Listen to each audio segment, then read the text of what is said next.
Bonjour à tous et bienvenue dans cette nouvelle vidéo de biologie, quatrième vidéo de biologie. On avait vu dans la vidéo précédente la méthode d'électrophorèse et cette fois-ci, on va parler du système respiratoire, à ne pas confondre avec la respiration cellulaire. Ici, on parle du rôle excréteur du système respiratoire, tout simplement lorsque tu inspires et lorsque tu expires, qu'est-ce qui se passe concrètement. Mais avant ça, je voudrais remercier ceux qui s'abonnent et ceux qui n'ont pas encore fait, abonnez-vous, ça me fera super plaisir, ça prend qu'une seconde. Et ici, il y a mon adresse email si vous avez besoin de cours de soutien, n'hésitez pas à me contacter. Et donc, on va démarrer cette vidéo, ou plutôt rentrer dans le dur tout de suite.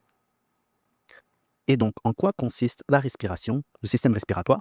Ici, tu as un schéma anatomique qui reprend grossièrement tous les acteurs majeurs qui entrent en compte. Avant de lire ceci de manière, on va dire, beaucoup plus formelle, on va rapidement se mettre d'accord sur qu'est-ce qui rentre et qu'est-ce qui sort, à savoir que l'on va inspirer du dioxygène, dont on en a besoin notamment pour différents processus comme la respiration cellulaire, et on va rejeter un déchet qui est du CO2. Donc à partir de là, tu peux retenir qu'on inspire du dioxygène, il va se passer tout un tas de processus que je vais t'expliquer, notamment dans les poumons, et ensuite on va expirer du CO2. Et donc comme écrit ici, la fonction principale de l'appareil respiratoire est de fournir du dioxygène à l'organisme et d'éliminer du dioxyde de carbone. Le dioxyde de carbone est considéré comme un déchet et ce déchet est notamment fabriqué lors de la respiration cellulaire. Je t'invite à regarder la vidéo que j'ai faite sur la respiration cellulaire, tu verras l'importance du dioxygène, mais également la formation du CO2 en tant que déchet. Et donc, une fois que tu vas inspirer, tu vas donc avoir du dioxygène qui va rentrer dans l'organisme et passer par toute une série, on va dire, de réseaux. On va d'abord passer par le pharynx, ensuite le larynx, ensuite ça va passer par les bronches, ensuite ça va arriver aux bronchioles, pour finalement arriver aux alvéoles. C'est quoi des alvéoles? C'est ces petites sortes de grappes de raisin que tu vois ici. Et c'est à ce niveau-là qu'on va avoir en fait de diffusion du dioxygène, également du CO2. Mais pour mettre un peu plus de formalisme, on va dire ceci, on va plutôt continuer à dire, à savoir que lors de l'inspiration, l'air traverse le nez, le pharynx, le larynx, la trachée et les bronches pour atteindre les bronchioles et les alvéoles, des petits sacs en forme de grappe très vascularisés. Pour te donner une petite image de à quoi ça ressemble, ces petites alvéoles, qu'on appelle également on va dire, pour avoir une image plus imagée, on peut voir ceci comme des grappes très vascularisées et ceci en est l'image parfaite. Je vais essayer de prendre une couleur où on verra bien, je vais prendre du vert. Ici, tu as une grappe, tu as une autre, plutôt, on va dire un alvéole, et tout ceci forme une grappe. Et tu peux voir qu'autour de ces alvéoles, tu as des vaisseaux sanguins, illustrés ici par la couleur bleue et rouge. Et c'est grâce à ces vaisseaux sanguins en fait, qu'on va avoir des échanges, notamment entre les alvéoles. Et justement, ces vaisseaux sanguins qui vont permettre de diffuser de dioxygène ensuite dans le reste du corps. Et donc, c'est au niveau des alvéoles que se produisent des échanges gazeux, parce que l'oxygène et le CO2 ce sont des gaz. En effet, le dioxygène quitte les alvéoles et passe dans le sang, tandis que le CO2 est envoyé vers les alvéoles de plus de sang pour être rejeté dans l'air expiré.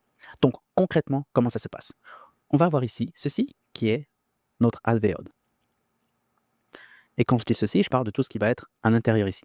Et on va avoir ceci à l'extérieur, tac, tac, tac, qui est considéré comme un capillaire. Et donc, qu'est-ce qui va se passer? Après, par exemple, la respiration cellulaire, on va avoir du CO2 qui est considéré comme un déchet qui va diffuser vers l'intérieur de l'alvéole. Ça va diffuser comme ceci. C'est-à-dire que le CO2 qui aura été produit en tant que déchet, par exemple, dans la respiration cellulaire, va ensuite être, grâce au capillaire sanguin, envoyé dans les poumons, plus précisément dans les alvéoles, et être diffusé à l'intérieur de l'alvéole pour ensuite être expulsé hors de l'organisme. Alors qu'au même moment, lorsqu'il y a eu inspiration, on a ramené du dioxygène, et cette fois-ci, le dioxygène va, cette fois-ci, entrer dans le capillaire sanguin, alors que le CO2 sortait du capillaire sanguin pour rentrer dans l'alvéole, le dioxygène qui est dans l'alvéole va sortir de l'alvéole pour rentrer dans le capillaire sanguin. Je vais prendre une autre couleur, ça sera beaucoup plus clair. Et donc, on va avoir des échanges à ce niveau-là, et ce type d'échange, c'est de la diffusion.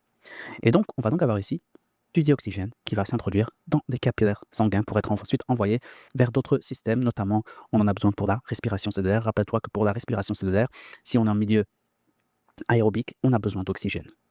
Et donc, ceci, c'est pour des échanges au niveau des alvéoles. Si on continue notre lecture, ces échanges se font dans les capillaires qui tapissent les alvéoles.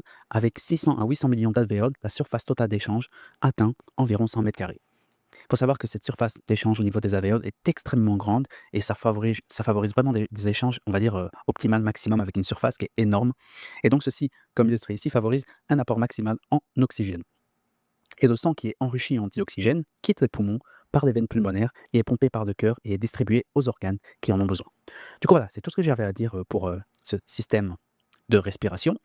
À savoir qu'il existe différents systèmes excréteurs. Excréteur, on entend quoi? Excrétion, ça veut dire on va éliminer des déchets, notamment au niveau du système rénal qui permet d'éliminer via l'urine d'autres déchets. Je ferai certainement une vidéo là-dessus.